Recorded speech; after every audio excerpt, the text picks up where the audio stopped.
Calvin Booker had lived long enough to know that silence could be louder than anger. His wife, Eleanor, had stopped asking for help, and that's when he started worrying. There was something in the way she stared at the old Bible, something in the drawer she always locked but never touched.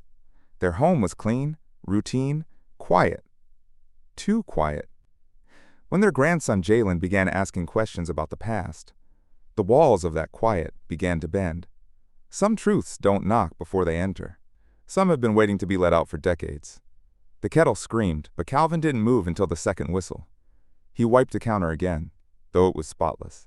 His hand hovered for a moment over the folded dish towel, smoothing a crease that wasn't there. Outside, wind dragged a few brittle leaves across the porch, scratching the wood with a sound like quiet insistence. Inside, everything was in order, almost too much so. He turned off the burner, poured the water with practiced steadiness, and added 2 sugar cubes to Eleanor's favorite cup, the blue one with the fading birds near the rim. The scent of cinnamon tea curled into the air, mixing with the sharper tang of cleaning solution. Calvin glanced at the closed bedroom door.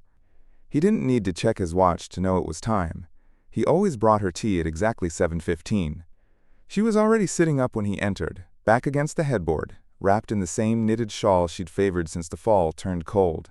Her eyes, though dulled by fatigue, still held that glint of quiet vigilance, like someone guarding a thought too closely. "You're early," she said softly. "No, just on time."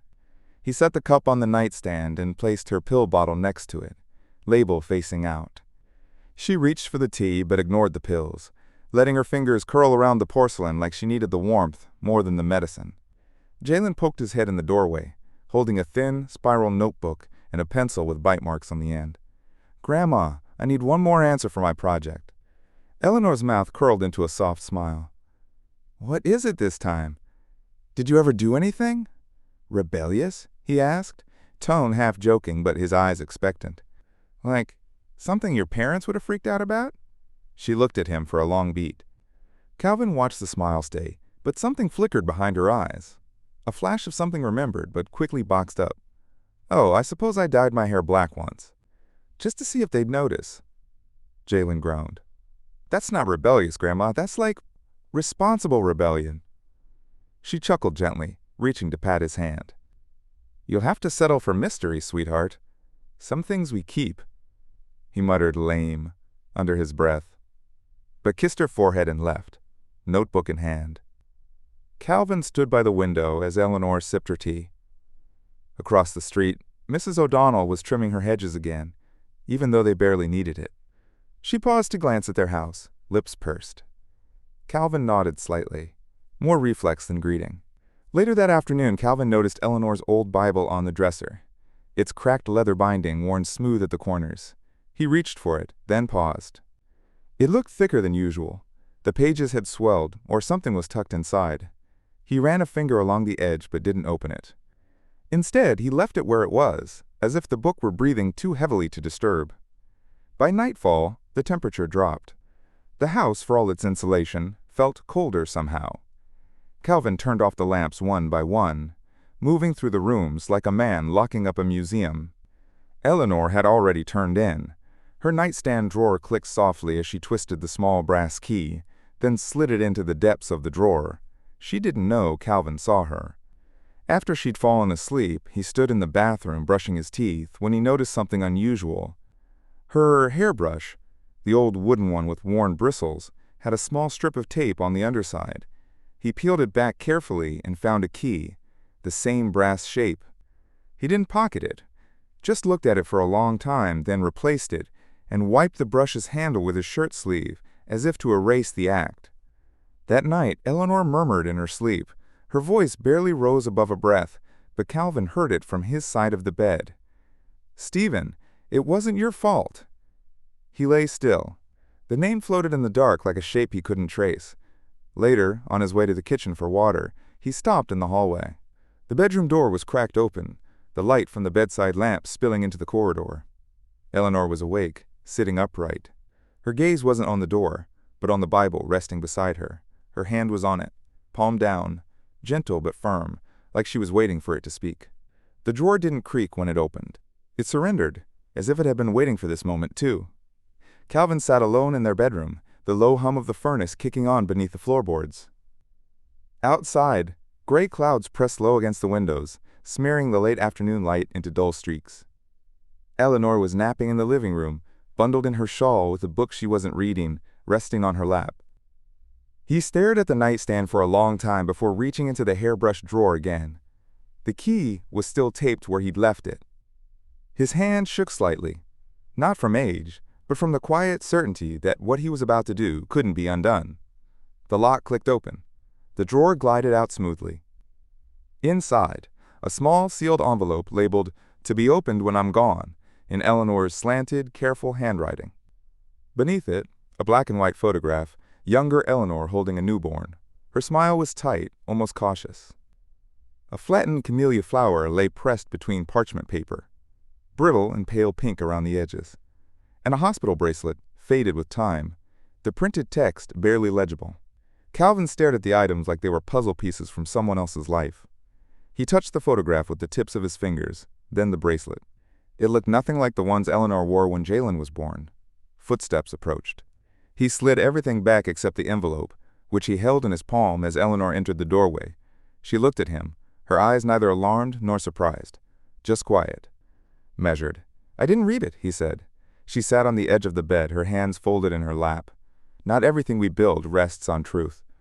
The sentence floated between them, heavier than accusation, lighter than forgiveness. They didn't speak after that.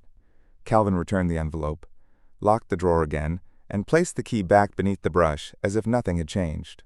But the air in the house did. Later that evening, Jalen rifled through the pantry, looking for printer paper. The stack they kept near the cereal boxes was gone. He dug deeper, reaching behind cans of beans and a tin of powdered cocoa, and came across a thin folder tucked behind an old recipe book. Inside was a page of lined paper, yellowed slightly with age. The handwriting matched Eleanor's, but the ink was faint, and the words were messier than her usual neat style. It began like a letter, but the salutation had been scratched out. He skimmed it, eyebrows drawing together. "Grandpa?" Calvin looked up from his crossword in the dining room. "What is it?" "I think I found something Grandma wrote, but it's not finished." Jalen handed him the paper. Calvin read it once, then again, slower. It was a draft, an unmailed letter, something about choices, regrets, and a name he didn't recognize. It never reached a conclusion. The bottom of the page was torn, like Eleanor had stopped mid-thought. Before Calvin could respond, the doorbell rang. Mrs. O'Donnell stood there, holding a covered dish. "Thought you two might want something warm," she said. Her smile was as thin as her lipstick line, drawn with practiced precision. "Much appreciated," Calvin said, stepping aside. She placed a casserole on the counter, but her gaze lingered on Eleanor, who sat by the window watching leaves tumble across the lawn. As she made her way back to the door, she paused. "You know," she said, not quite facing Calvin, "that young man?" He had her eyes. "Came by this spring. Said he was looking for Eleanor. I didn't know what to tell him." Then she left, without waiting for a response. Calvin closed the door slowly. That night, Eleanor sat at the edge of their bed, the Bible open in her lap. Her fingers gently flattened one of the pages. Calvin entered the room and froze. Inside the Bible, tucked against the words of Psalm chapter 139, was a photograph. A baby boy. She didn't say a word. She didn't have to. "I named him once," Eleanor whispered, but they erased it before the ink dried. Rain tapped softly against the windows, a rhythmic hush that neither comforted nor disturbed. Calvin sat at the edge of the bed, one hand resting on his knee, the other curled loosely around the envelope still tucked in his shirt pocket. Eleanor leaned back against the headboard, pale against the dark quilt, the open Bible beside her a silent witness. The light from the reading lamp cast a warm halo around them, but it did nothing to ease the cold sinking into Calvin's bones. "I was 17, she said. Her voice wasn't fragile. It was deliberate, like someone reading aloud a sentence she'd memorized long ago but never dared say. "We were living in that White House on East Carey. You remember the one with the picket fence?" Calvin didn't respond. "My father, Walter, he kept a ledger. Neat rows, people's debts, birthdays, donations to the church. But when he found out about me," she swallowed. "He didn't write that down. He just took me to the country for the summer, told the neighbors I had lung trouble." Her fingers fidgeted with the edge of the quilt, then went still. They put me in a room with green walls and a window that didn't open. Said it was for the baby's safety. But it was really so I wouldn't climb out. Calvin stared at the floor. The rain picked up slightly, filling the silence like breath between sobs. I held him once, Eleanor said. Only once. He had a little wrinkle between his eyebrows, like he was already worried about something. I asked the nurse if I could name him. She exhaled slowly. She handed me a clipboard, and I wrote it down. Stephen. After Stephen, the martyr in the Bible. The one who saw heaven open just before they stoned him. Her voice trembled for the first time. But by the time the birth certificate came back, it just said male infant Kingsley. No Stephen. No mother listed. It was like I never existed. Calvin's jaw clenched. His thumb grazed the edge of the envelope again, feeling the bump of the wax seal through the fabric of his shirt. You married me 5 years later, he said. Not quite a question. Eleanor nodded. You thought I was untouched. New. Ready to be built with. But I already had a foundation I couldn't tear out. He stood abruptly, pacing the edge of the room. And you never thought to tell me? In 47 years? At first I was scared. Then I was ashamed. Then I got used to it. Silence can settle into a home like furniture. He turned toward her, eyes sharp. Why now? Eleanor's gaze didn't flinch. She looked older than she ever had before. Smaller, but still clear. Because my body's leaving, she said, and I don't want my soul to follow it empty. The room fell into silence again, but this one was heavier, gravel instead of air. Calvin sat down slowly, unsure whether it was the weight in his chest or the years in his knees. His fingers brushed the envelope again, a reflex now. The paper felt thin, but the seal was stubborn, like it had teeth. Eleanor shifted suddenly, a quiet gasp escaping her lips. Her hand moved to her ribs, eyes wide with something beyond fear, recognition. Eleanor? She didn't answer. Her body went slack, her breath catching in staccato bursts. Eleanor!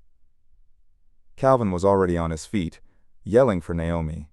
The phone trembled in his hand as he punched in the number. Ma's not breathing right, he told her. Get here now. He knelt beside the bed, pressing 2 fingers gently against her wrist.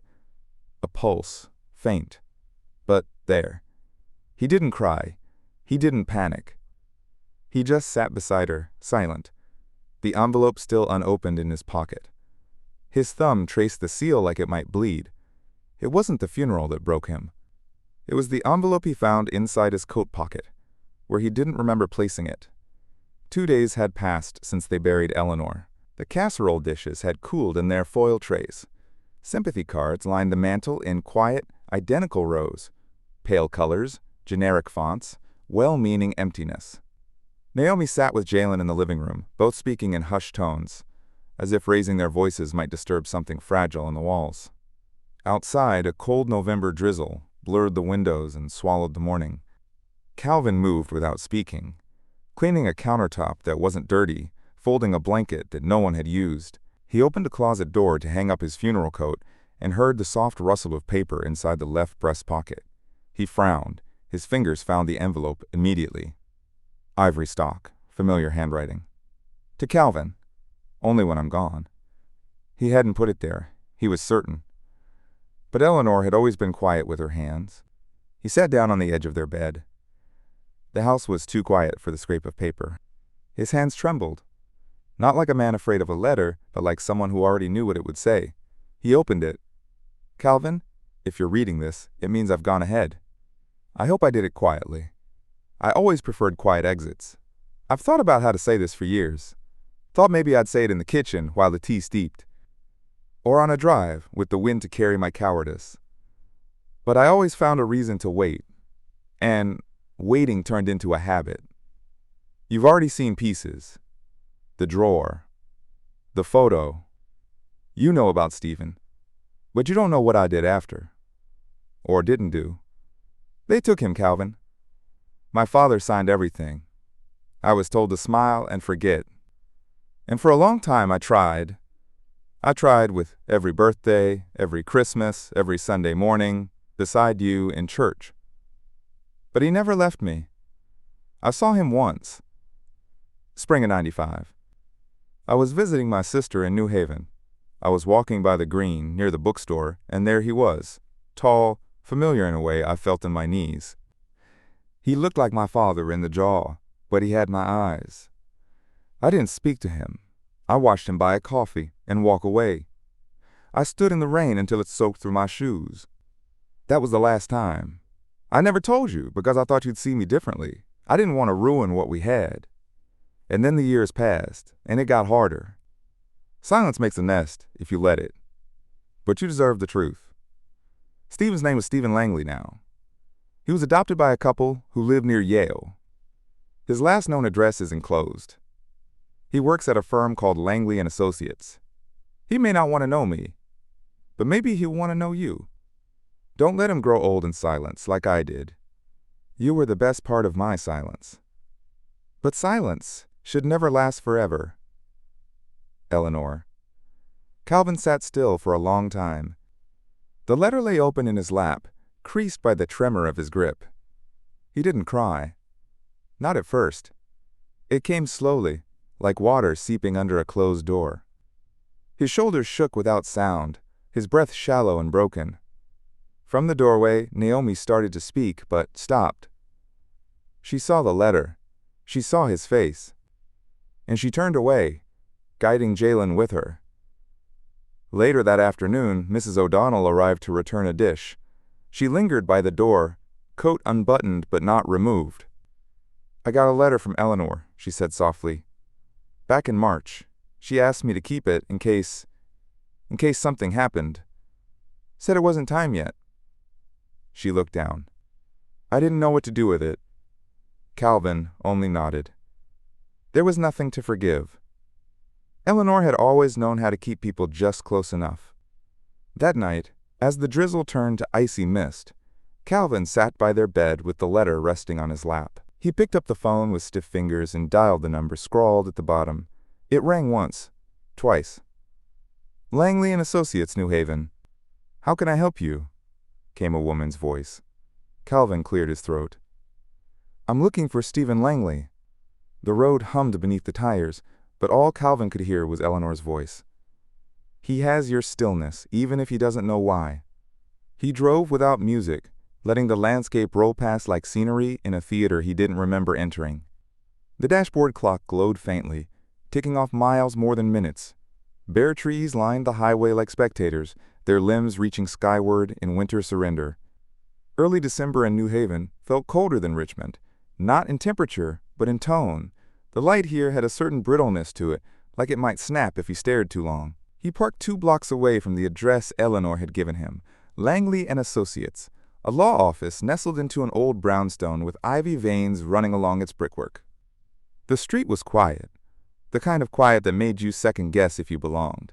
Calvin didn't go in right away. He walked the block once, twice. Watched the front door open and close as clients entered. Watched the delivery man drop off a box and exchange a joke with the receptionist. Then he stepped inside. The warmth of the lobby hit him first. Polished wood floors. The faint scent of lemon oil and printer toner. A young woman behind the desk looked up, puzzled but polite. "Can I help you, sir?" "My name is Calvin Booker," he said, his voice low but clear. "I was Eleanor Kingsley's husband." She blinked, then picked up the phone. "One moment." He stood still, hands clasped in front of him, coat unzipped. His heart beat slowly but heavily, like the thud of a door closed too late. A door opened down the hall. Stephen Langley appeared in the entryway, tall and composed, dressed in a navy sweater and slacks. His eyes, sharp but reserved, paused on Calvin. A flicker of something passed across his face. Uncertainty, recognition, calculation. "I'll take this," Stephen said to the receptionist, gesturing toward the side office. Calvin followed him into a room lined with bookshelves, case files stacked neatly, certificates on the walls. The window looked out onto a row of skeletal trees, bare, but not lifeless, Stephen sat behind his desk. You said you were. Calvin Booker. I was married to Eleanor for 47 years. Stephen didn't respond right away. He leaned back slightly, folding his hands together. She wrote to me once, he said after a long pause. Didn't send it, but I saw it. My parents kept it in a box of adoption records after they died. I recognized her name when it showed up again. Thought about reaching out, but it never seemed right. Calvin nodded. She wanted to tell you. She just never found the way. Stephen's jaw flexed, almost imperceptibly. Did she ever try? The silence between them stretched. Calvin didn't look away. His silence said everything.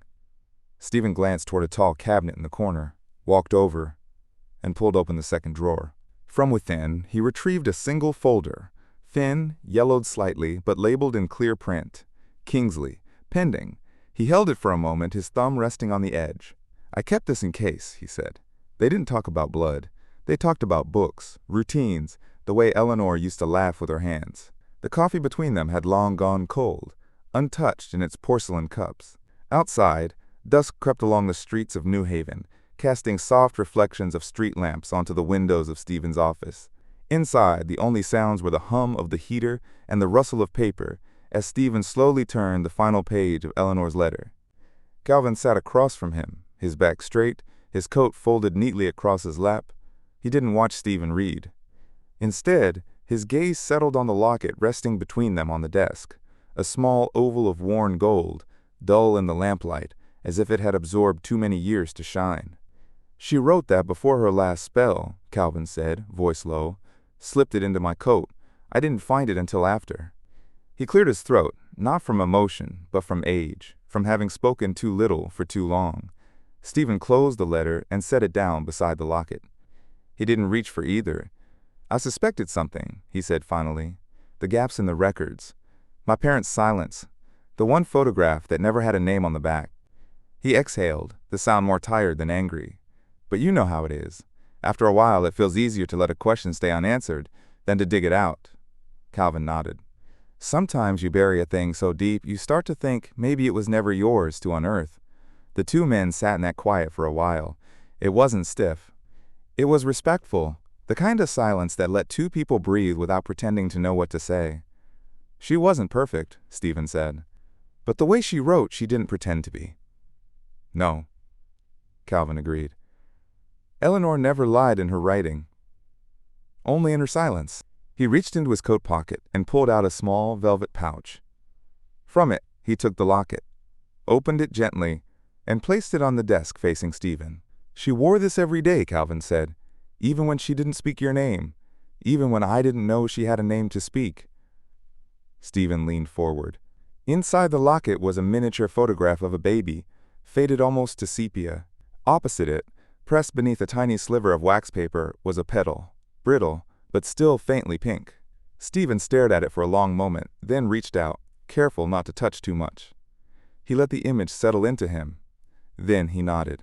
Not in agreement, not in gratitude, just in recognition. Neither man cried. They weren't built that way. Eventually, Stephen stood. You driving back tonight? Thought I'd get a room. Roads'll be slick. Calvin rose too, slower, his joints reminding him how long he'd been sitting. Stephen walked him to the door. At the threshold, they paused. You ever wonder if there's a right time for truth? Stephen asked. Calvin looked at him. Only when it's too late. Stephen extended his hand. Calvin shook it.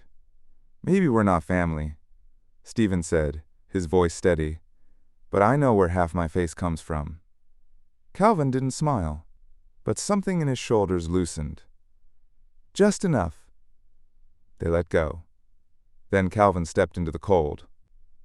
The lamplight in Stephen's office cast long shadows, but neither man flinched from what lingered between them. Calvin didn't ask for forgiveness, and Stephen didn't offer it. But in their quiet exchange, something long buried had shifted. Justice, in the end, wasn't always a verdict or a reckoning. It was a truth spoken aloud before it was too late. Some wounds don't heal with time. They heal when someone finally has the courage to look at them without turning away. If this story touched something in you, consider sharing it with someone still waiting to open the drawer they've kept locked for too long.